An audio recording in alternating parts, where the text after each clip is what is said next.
Bonjour à tous, bienvenue dans cette vidéo où je vais vous parler de la révision de la loi sur la chasse. Cette vidéo elle est construite en plusieurs parties. La première ce sera présenter le contexte dans lequel on va voter, suivi de la loi un peu plus en détail, un peu décortiquée, avec les arguments contre cette votation, les arguments pour, avec une conclusion. Donc pour commencer avec le contexte de cette votation, la loi actuelle sur la chasse, elle date de 1985 et en 1985 il n'y avait pas de loup en Suisse. Donc la régulation du loup, elle n'est pas comprise dans la loi. Et plutôt que de vouloir la modifier pour y ajouter le loup, ils se sont dit on la révise complètement. Et c'est ce qu'ils ont fait. Il y a eu pas mal de discussions entre le Conseil national et le Conseil des États. Donc la loi un peu plus en détail. La loi qui est proposée par les révisions, elle classe les animaux en deux catégories, avec d'un côté les espèces protégées et de l'autre les espèces qui sont chassables.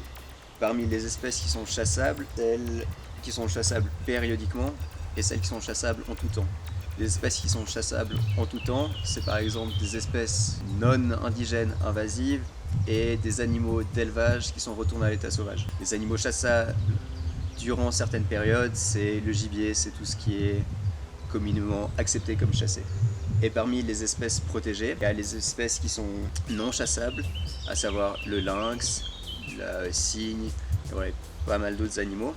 Ensuite, il y a les espèces protégées qui sont chassables pour la régulation. Et là-dedans, il y a le loup et le bouquetin.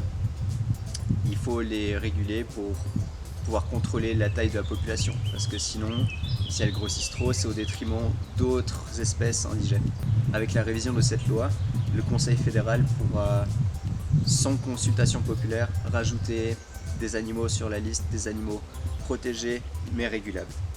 Avec cette modification, les corridors faunistiques font partie des choses que la Confédération doit subventionner et aider les cantons à mettre en avant.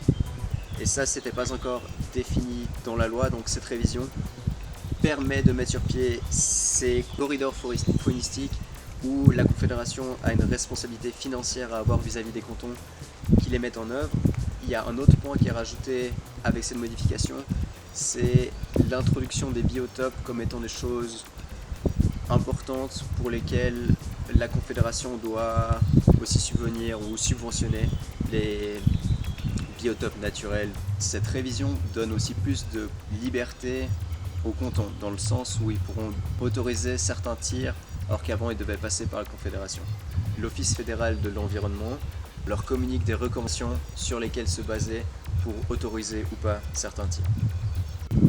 Un argument que j'ai retenu du contre, c'est que des tirs préventifs pourraient être autorisés contre des animaux qui représentent un danger.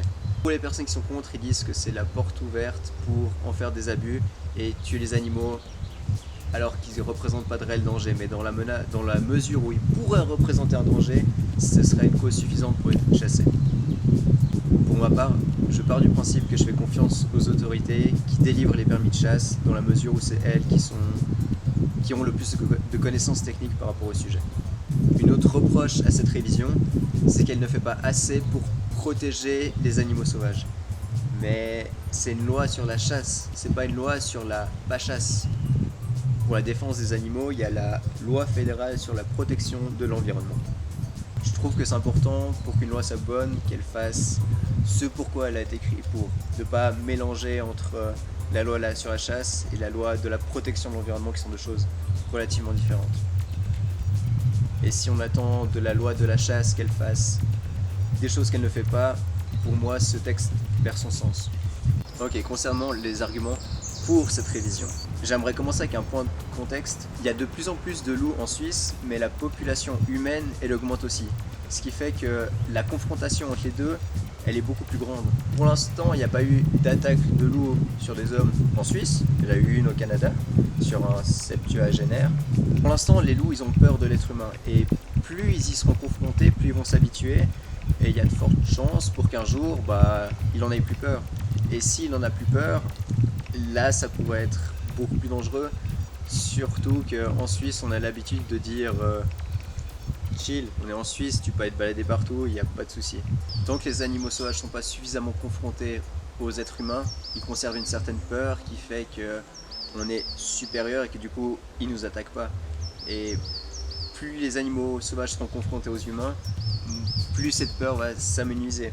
Et si un animal attaque une fois un être humain, il va l'attaquer toujours parce qu'il aura perdu la peur qu'il en a.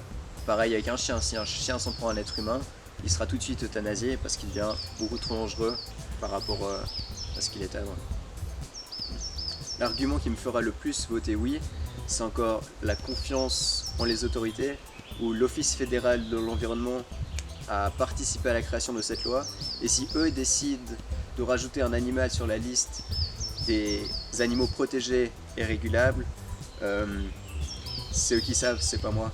Et donc je leur fais confiance, et c'est pour ça que si eux recommandent d'accepter cette modification de la loi, je sais pas pourquoi est-ce que moi j'irais voter contre.